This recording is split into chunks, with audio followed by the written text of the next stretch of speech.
Le Seigneur me confirme cet enseignement. Et je vous le dis en vérité. Le péché de Joseph était un péché grave. On n'en parle pas parce que ce n'est pas facile de discerner cela dans les Écritures. Mais c'était un péché qui a fait 400 ans à cause d'un manque de vision. Il peut avoir 400 ans de retard.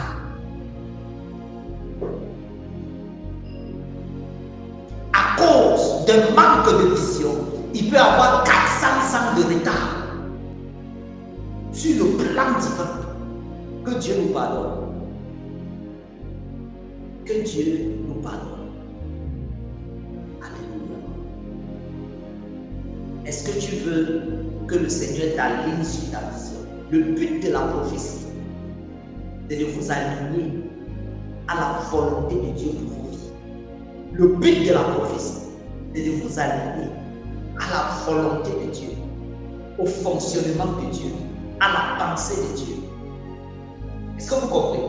Le prophète est là pour être un luminaire pour toi, mais pas pour être celui qui accomplira ta destinée.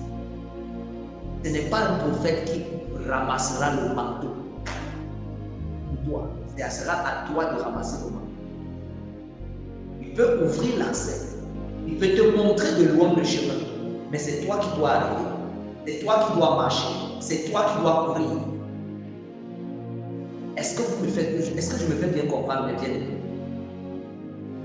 L'homme de Dieu, ton père spirituel, il peut être un accès, il peut te montrer la direction, mais c'est toi qui dois arriver. Et pour arriver, tu dois entendre la voix derrière toi qui dira: voici le chemin. Vous irez à gauche, vous irez à droite. Le Saint-Esprit. Il y a une vision que tu dois discerner. Il y a un chemin que tu dois trouver. Il y a une vérité que tu dois connaître. Il y a une vie que tu dois avoir. Et c'est le Saint-Esprit qui est là pour ça. Dieu nous a fait grâce de nous donner des prophètes. Et je bénis Dieu pour le ministère prophétique. Mais que ce ministère ne s'égare pas. Que ce ministère ne s'égare pas. Je parle en tant qu'apôtre. Que ce ministère ne s'égare pas. Parce qu'aucun homme de Dieu ne sera le Saint-Esprit pour un fidèle. Cherchez l'Esprit de Dieu, mes bien-aimés. Cherchez en vous cette vision qui est cachée en l'Éternel. L'Éternel est prêt à vous révéler cela dans le secret, dans la charte, avec lui. Il le fera. Il le fera. Au nom de Jésus-Christ de Nazareth. Au nom de Jésus-Christ de Nazareth. Au nom de Jésus-Christ de Nazareth. Alléluia. Jacob va faire comme ça.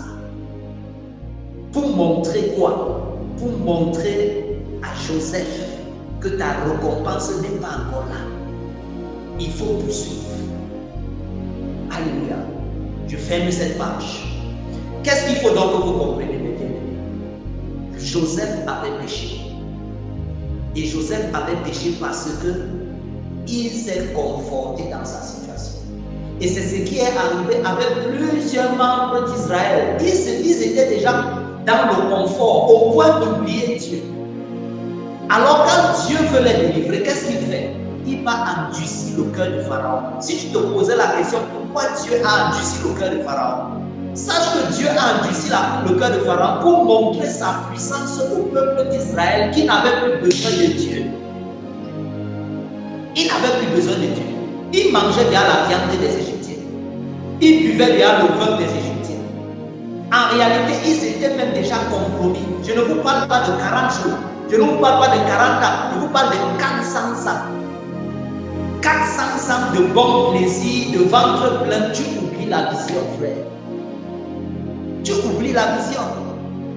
Donc l'esclavage et l'endurcissement du cœur, c'est parce que Dieu se peinait de son peuple. Il voulait que son peuple se réveille, qu'il commence encore à se souvenir de la vision qui avait été donnée à Abraham.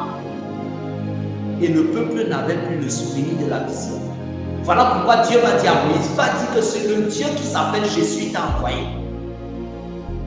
Et ce n'était pas facile. Il a fallu 10 plaies pour que le peuple, il a fallu 10, même les 10 plaies n'ont pas suffi. Pour que le peuple soit au courant, pour que le peuple comprenne que le Dieu créateur était revenu. Il a fallu que Dieu rappelle l'alliance d'Abraham. Et l'alliance là, c'est quoi? C'est la Pâque. Parce que la Pâque, en réalité, c'est l'alliance que Dieu fait avec Abraham, qui ramène à l'existence, pour que ça force Pharaon à laisser aller le peuple. Mais le peuple s'était toujours incrédule, même dans le désert. Ils sont partis fabriquer le veau d'or. Est-ce que vous comprenez? Le péché de Joseph était un péché quoi? C'était un péché trop grave. Et ça a poursuivi le peuple. Même Moïse n'est pas entré. Même Moïse n'est pas entré. Est-ce que vous comprenez? Le manteau de Joseph là a eu beaucoup de problèmes. Même Moïse n'est pas entré. Et le corps de Moïse encore va être discuté encore par l'ange de Satan. Parce que c'est une chose terrible que de rater la vision de l'Éternel. C'est une chose terrible que de rater la vision de l'Éternel. Si Dieu t'envoie quelque part, préfère tout abandonner et aller dans cet endroit. Parce que c'est une chose terrible que de rater la vision de l'Éternel. Plusieurs d'entre vous ici, je vous ai dit que si vous êtes chrétien aujourd'hui, c'est parce qu'il y a une vision, le salut de votre famille. À cause de toi, ta famille peut être sauvée. Et à cause de toi, ta famille peut être complètement détruite pour des générations et des générations. Donc ne prends pas à la légère le fait que tu sois chrétien. Ne prends pas à la légère le fait que tu sois enfant de Dieu. Parce que tu n'es pas n'importe qui.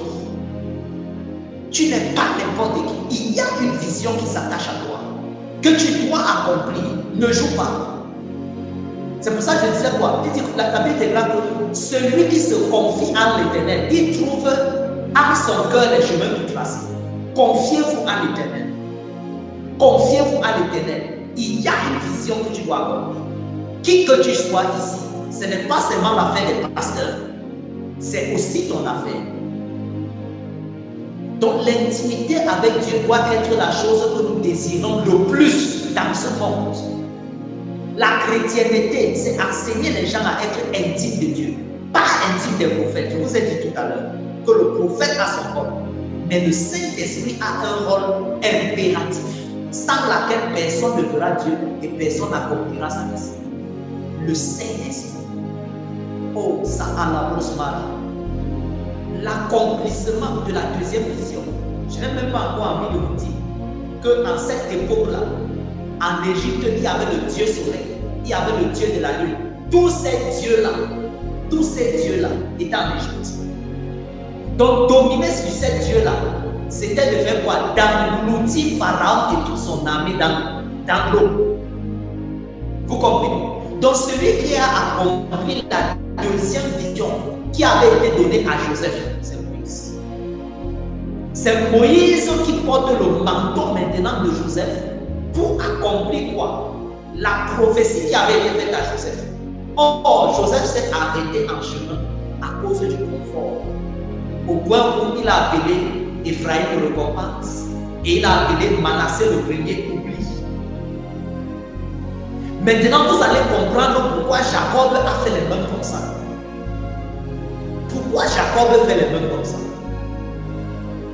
Parce que, écoutez-moi bien, lorsque Jacob vient, il comprend le mystère dans l'esprit. Joseph appelle le premier enfant oubli. Et il appelle le deuxième enfant récompense. Et quand Jacob arrive, il dit plutôt que le premier, c'est-à-dire récompense, vient en avant. C'est une manière de faire quoi? Il voulait changer la mentalité de Joseph. Pour faire comprendre à Joseph que tu dois encore poursuivre la récompense. Tu dois encore poursuivre la récompense. Parce que tu n'es pas encore dans ta récompense. Est-ce que vous comprenez? Tu n'es pas encore dans ta récompense. Ta récompense, ce n'est pas là. C'est le pays où coule le lait et le miel. Et tu dois partir là-bas. Voilà pourquoi Jacob fait comme ça. Voilà pourquoi Jacob fait comme ça. Pourquoi le péché de Joseph? Pourquoi c'est un péché? Depuis Abraham, le peuple de Dieu devait aller à un lieu précis. Là où Dieu devait non seulement les bénir, mais devait se manifester. Écoutez-moi, Dieu, voulant sauver le monde entier, s'est choisi d'abord un peuple. Et cette nation a commencé avec Abraham. Donc il a choisi Abraham afin que Abraham enfante Israël. Et Abraham a enfanté Jacob. Jacob est devenu Israël. Et de Israël, les 12 tribus. Et cette tribu-ci, il y avait un but. Le but de Dieu, la vision de Dieu, était d'utiliser ce peuple-ci afin que les autres nations craignent le véritable Dieu qu'il est. Maintenant, qu'est-ce qui va se passer? La petite histoire, Abraham ne sera plus. Et il va avoir famine dans le pays. Après que Joseph ait été vendu en Égypte et que Joseph soit même devenu gouverneur, le peuple, les autres frères vont aller à la rencontre de Joseph. La question que je vais vous poser, Dieu a-t-il arrêté sa vision parce que Joseph a été élevé en Égypte? Est-ce que la vision de Dieu était terminée? Non. Non. Le péché de Joseph, c'est qu'il est resté en Égypte. Et je vous prouve ça. Plusieurs d'entre nous ici, nous voulons le mariage, mais nous ne savons pas la vision de Dieu concernant ce mariage. Nous voulons l'élévation financière, mais nous n'avons pas la vision de Dieu concernant cette élévation financière dont nous avons besoin. Nous voulons voyager, mais nous ne connaissons pas la vision de Dieu concernant ce voyage dont nous désirons. Et c'est ça le véritable problème. Parce que tu peux voyager mais échouer quand même. Tu peux te marier mais échouer quand même à ta destinée. Tu peux avoir les finances mais échouer quand même. Pourquoi? Parce qu'il faut d'abord comprendre la vision avant de désirer la bénédiction. Le problème dans cette génération, c'est que des gens veulent être bénis, veulent le matériel, ils veulent des choses, mais ils ne comprennent pas la vision de Dieu pour leur vie. Ce qu'il faut d'abord comprendre, c'est la vision de Dieu pour ta vie. Joseph avait reçu 2 visions. La première vision, c'était que ses frères allaient se prosterner devant lui. Et ça s'est accompli. Cette première vision s'est accomplie. Mais il est arrivé dans un lieu où il y avait le confort. Et le confort l'a fait oublier la deuxième vision. La deuxième vision, c'était que le soleil et la lune devaient aussi se prosterner devant lui. Maintenant, la question que je pose, est-ce que le soleil et la lune se sont prosternés devant Joseph? Non. Joseph a accompli une partie de sa destinée, mais la deuxième partie, il n'a pas accompli. Pourquoi? Parce qu'il s'est arrêté en Égypte et il a épousé une sorcière. Et lorsqu'il a épousé cette sorcière-là, il a enfanté 2 enfants. Écoutez-moi. Le premier enfant, c'est Manassé. Manassé signifie quoi? Oubli. Il dit Manassé parce que Dieu l'a fait oublier. Dieu m'a fait oublier d'où je viens. Est-ce que vous comprenez ce que j'essaie de vous dire? Donc, Manassé représente ici quoi? Le fait qu'il ait beaucoup souffert dans son passé. Lorsque Manassé vient au monde, il dit que Manassé c'est oubli. Manassé qui signifie oubli. Vous comprenez? Oubli. Donc Dieu l'a fait oublier son passé. Manassé ou encore Ephata, quelque chose comme ça. Dieu l'a fait oublier son passé. Donc, Joseph n'a pas seulement oublié les mauvais moments, mais il a aussi oublié la vision. Il a aussi oublié la vision. Et le deuxième fils maintenant, c'est Ephraïm, qui signifie récompense. Ça veut dire que pour Joseph, il était déjà récompensé.